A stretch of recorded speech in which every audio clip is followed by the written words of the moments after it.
All right. This is Talk Sports. This is our Week 3 Thursday preview. We have a game coming up this week between Cleveland and Pittsburgh, Cleveland being the home team. This is one of those games that's kind of tight because the teams are a lot closer matched than you'd actually think.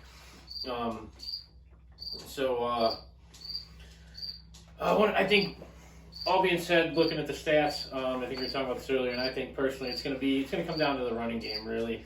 Because my problem is Pittsburgh, their receiving core is great, but I don't have a lot of faith in Trubinsky. But if Trubinsky can get the ball to Najee Harris, Harris could probably carry this team to a win. But on the other side of the ball, you also have Jacoby Brissett. You have a dwindled, Browns receiving core, where Njoku seems to be their best target at tight end there, because you lost Cooper and you lost Landry. I've read a lot of good guys over there as far as that goes. I mean, you have Hunt as a great receiving back out of the backfield who can catch targets, but it's really going to come down to Chubb versus I think Harris in this one, and how well of a game we can, how well they actually do in this game is going to come down to how well we can control the ball on the ground. And I do still like Pittsburgh's defense. Minka Fitzpatrick is just insane over there, and even without Watt, I think so. There's still a way I like to preview for the Thursday night game, and we'll do this every time, but I feel like this is a fairly even matchup. When I look at it, is I look at their quarterbacks, and it's about very similar. It's a wash. Yeah, but it's a wash. Mitchell Trubisky versus Jacoby Brissett. I think those two guys would be interchangeable. You look at the receiving core, I think it's very similar. Deontay Johnson and Chase Claypool are very talented. The Browns have Donovan Peoples-Jones, Amari Cooper, and then you look at the running back room, and this is where I think Cleveland has an edge. And Cleveland has Nick Chubb and Kareem Hunt. And Nick Chubb is one of the most proven backs at this point. He's year in and year out putting up very good stats. Najee Harris has been this guy that I'm a little disappointed with. He came out as a very talented rookie. He didn't blow the doors off last year. He had a good season, but this year he's supposed to come back and be even better. His year 2, supposed to hit the ground running, and he's been very slow out the gates. Pittsburgh's offense hasn't looked good. Najee Harris hasn't looked good. The quarterback, Mitchell Trubisky, sorry, I'm not really sorry, he hasn't looked good. Pittsburgh's only relevant because their defense is playing very well. Now, Browns have a good defense too, but I think Pittsburgh's defense has an edge over the Browns, and that's why I take Pittsburgh 20-13. Now, when it comes to Najee and his second year, advances, I think how much you think it has to do with the fact that last year he had one of the greatest football players and the second best quarterback that Pittsburgh's ever had, playing in Big Ben right there. And then you have Mitchell Trubisky. Not only is the passing threat completely different, but the veteran leadership that Ben provides, and just hearing what he does in the huddle versus what Trubisky does. I can't imagine you're standing in a huddle next to Mitch Trubisky with a lot of confidence in his ability to get the ball to you.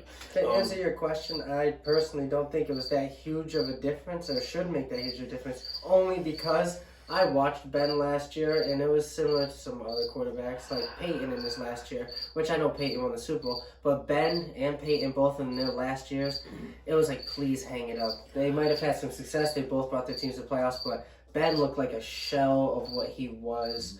Ben has been known to make much better and bigger plays, and as a rookie standing in a huddle next to Big Ben, regardless of who he looked like at the time, he's still Ben Roethlisberger, and you're a rookie standing in the huddle next to this guy.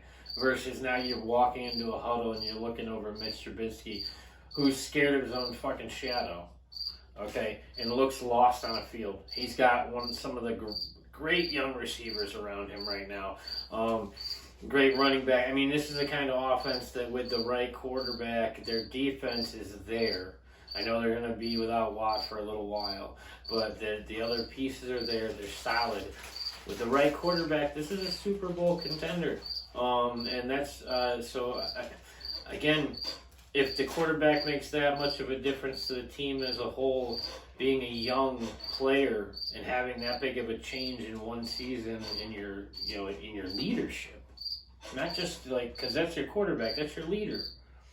I mean, I feel like that does have some kind of effect, should have some kind of effect on, some players at a certain point, But so who are you thinking to win this game, Cleveland, Pittsburgh? I am picking, again, this is more, has to do with the fact that I think that I think Pittsburgh's defense is just a little bit better, even without Watt and Cleveland's.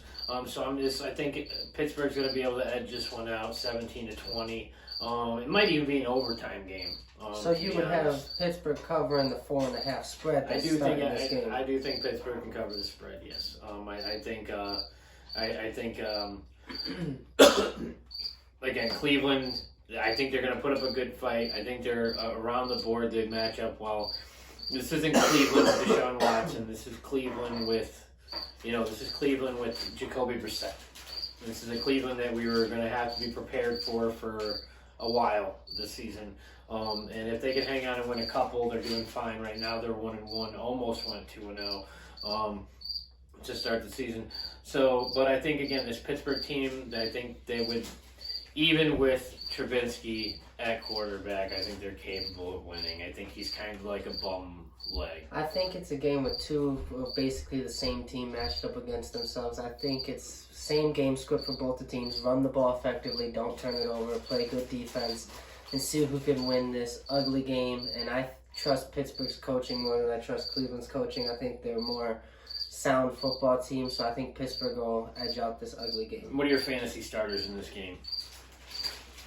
If you can avoid these offenses right now until Watson comes back, Nick Chubb has got to be the only lock I can really see. There hasn't been too many other guys consistently putting up numbers. Trubisky hasn't. So I'm going to get Nick Chubb.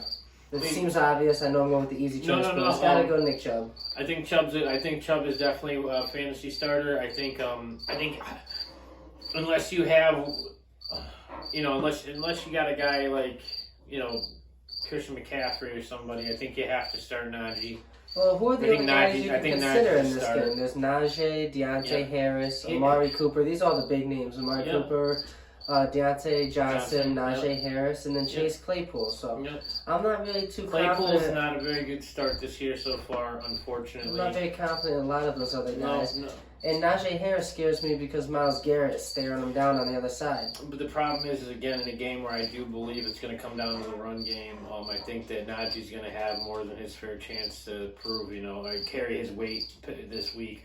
So I think the two running backs are really your best starts, and possibly even Hunt at a running back too, because even at an RB2, he's catching the ball well even when he's not running the ball. So they definitely are still using him. Njoku's really not a good tight end star. I think you have that issue there. So I don't see a lot of... the other locks, I say, if you have Pittsburgh's defense, I'd put them in this game. Yeah, Pittsburgh defense has a chance to... if you play in an IDP league, obviously Minka Fitzpatrick is a must start. Myles Garrett as well, if you're in an IDP league. But I really think... I don't think Cleveland defense is a good start here, so really you're looking at the receiving core, and I don't think there's anybody that's a must start in the receiving core right now, because neither team... is throwing consistently well, but they do have solid running backs, and all the quarterback has to do is get the ball, hand the ball to them. So hopefully, we'll see, if they can do that. But I think those are your best two fantasy picks this week. Unless you can get them for cheap, somewhere else, those are your best guys to put on the field.